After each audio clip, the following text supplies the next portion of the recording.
The moment I saw her, I knew something was wrong. It was a rainy night when Detective Alan Carter first saw her, a 14-year-old girl standing at the edge of an abandoned highway, drenched in rain, her pale blue eyes staring blankly ahead. She was barefoot, shivering, her lips slightly parted, but she didn't say a word. Alan pulled his car over. "Hey kid, are you okay?" No response. He stepped closer, feeling an eerie stillness in the air. The girl just lifted her hand and pointed towards the dark forest behind her. Something about her presence felt unnatural, almost as if she was not supposed to be there. "Who are you? What's your name?" Alan asked again, trying to keep his voice steady, but the girl remained silent. That's when he noticed something strange. Her eyes weren't just staring at the forest. They were staring at something in the forest. A low growl echoed from the darkness. Alan instinctively reached for his gun. The air felt heavier. The girl's breathing quickened, her fingers trembling as she clutched at the air, as if she wanted to speak but couldn't. And then, without a sound, she turned around and started walking straight into the forest. "Hey, stop!" Alan called out, his heartbeat rising. But the girl didn't stop. She walked deeper, disappearing into the shadows. Alan hesitated for a moment, his instincts screaming at him not to follow. But something about her, her silent plea, her knowing eyes, forced him to move forward. He took a deep breath and stepped into the darkness. That was the last mistake he ever made. The darkness swallowed Alan whole. Every step he took into the forest felt like stepping into another world. The rain had stopped, but the silence was worse. No insects, no rustling leaves, just nothing. The girl was ahead, moving with an unnatural stillness, her wet dress clinging to her fragile frame. Alan's breath was heavy. His instincts screamed, "Turn back. Now." "Who are you?" he asked again. Still, no response. Then suddenly she stopped. Alan followed her gaze toward an old wooden cabin in the middle of the forest. It looked abandoned, but the door was slightly open. A faint, eerie glow flickered inside. The girl turned to Alan, her pale blue eyes locking onto his. She lifted her hand again, this time pointing directly at the cabin. "You want me to go in?" Alan whispered, a chill creeping up his spine. The girl didn't nod. She didn't move. But something about her eyes told him she already knew what he would do. Alan took a shaky breath, stepped forward, and slowly pushed the door open. Creak.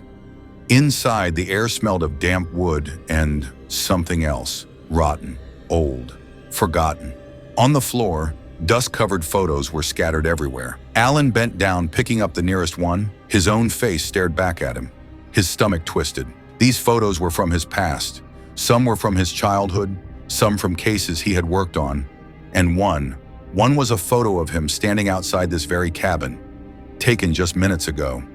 His heart slammed against his ribs. Behind him, the girl finally made a sound. A slow, raspy breath. Alan turned around. She was standing right behind him. And this time, she was smiling. Alan's pulse pounded in his ears. That smile, the girl's face, pale and expressionless until now, had twisted into something unnatural. His grip tightened around the photograph. How was this possible? Who took this picture of him standing outside the cabin just moments ago? "Who are you?" Alan's voice cracked. The girl tilted her head, her damp hair clinging to her face. Then she moved. Not walked, moved. 1 second she was standing near the door, the next she was beside him, inches from his face. No sound, no movement, just there. Alan stumbled back, knocking over an old wooden chair. Dust exploded into the air. The girl's eyes followed his every move, unblinking. Then, the whispering began. Not from her, from the walls, the floorboards, the air itself. "Get out! He can't leave. She knows everything." Alan's chest tightened. The whispers were overlapping, voices blending into each other. Men, women, children, some crying, some laughing. He turned toward the doorway. It was gone. The entrance had vanished. Only 4 walls remained. The windows too were gone. Trapped. "What do you want?" Alan demanded. The girl didn't answer. Instead, she pointed toward a mirror hanging on the far wall. Alan's reflection was clear, except it wasn't moving. His breath hitched. The reflection was staring at him, smiling. Then ever so slowly, it lifted a hand, and waved. The girl stepped beside the mirror and for the first time opened her mouth. But instead of words, a guttural, unearthly screech filled the cabin. Alan clutched his ears as the walls shook violently. And then, everything went black. Alan jolted awake. He was lying in the middle of a forest clearing, the sky above swirling with gray clouds. His heart pounded, soaked in cold sweat. Had it all been a dream? The cabin, the girl, the whispers? But no, his hand was still clutching the photograph. He sat up. The trees around him stood unnaturally still. No wind, no rustling, dead silence. Then he noticed something horrifying. The trees had no leaves, and no birds. The only sound was the faint, rhythmic tick, tick, tick, echoing through the air.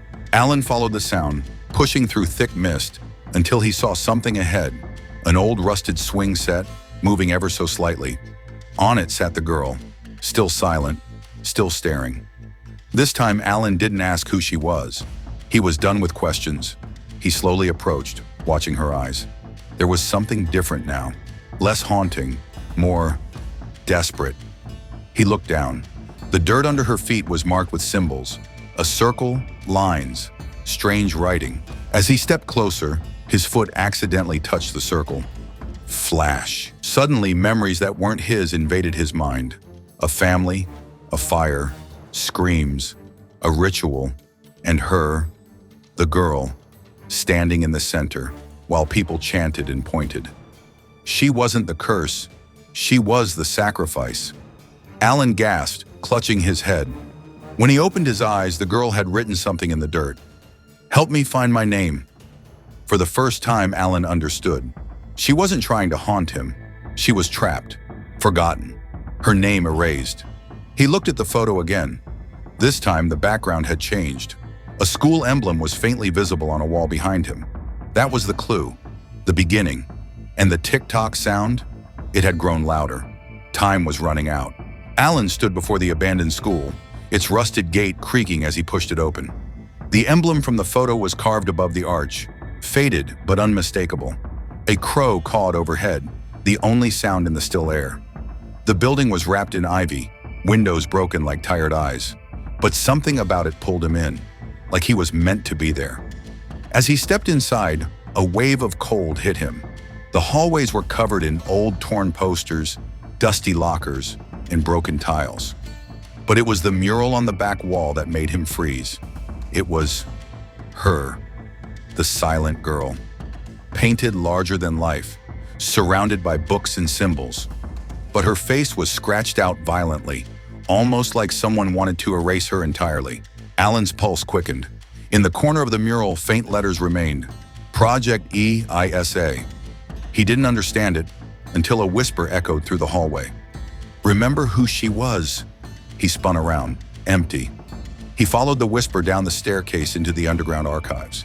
There, in the dim flicker of a dying bulb, he found dozens of student files, but many were redacted, burned, names removed, faces blacked out, and in the last cabinet, covered in dust, one folder, no name, just case number 119, classified sentience beyond speech. Inside were drawings of a young girl, tests, notes, cognitively gifted. Dreams show real events before they happen. Refuses to speak, but writes what others are about to say. Alan dropped the folder. She wasn't just lost, she was taken, studied, hidden. A sudden gust slammed the door shut behind him. The lights flickered. On the wall, written in childlike handwriting, "You're the last one who remembers me." Alan's breath caught. What did that mean? Suddenly, he wasn't sure if this was a rescue or a warning. The truth no one was meant to remember. Alan stared at the wall, his chest tightening. "You're the last one who remembers me," he whispered. "Who are you?" And then, the air shifted. The room filled with a low hum, a vibration not of sound, but memory. The papers lifted slightly. The bulb above flickered violently. And then he saw her, standing in the far corner, pale, silent. Her eyes not scared, but tired of being forgotten. She walked toward him, graceful, like she didn't belong to this world. Alan froze, not from fear, but because in that moment, he remembered. He was just 6 when he met her. They were both in that same special program.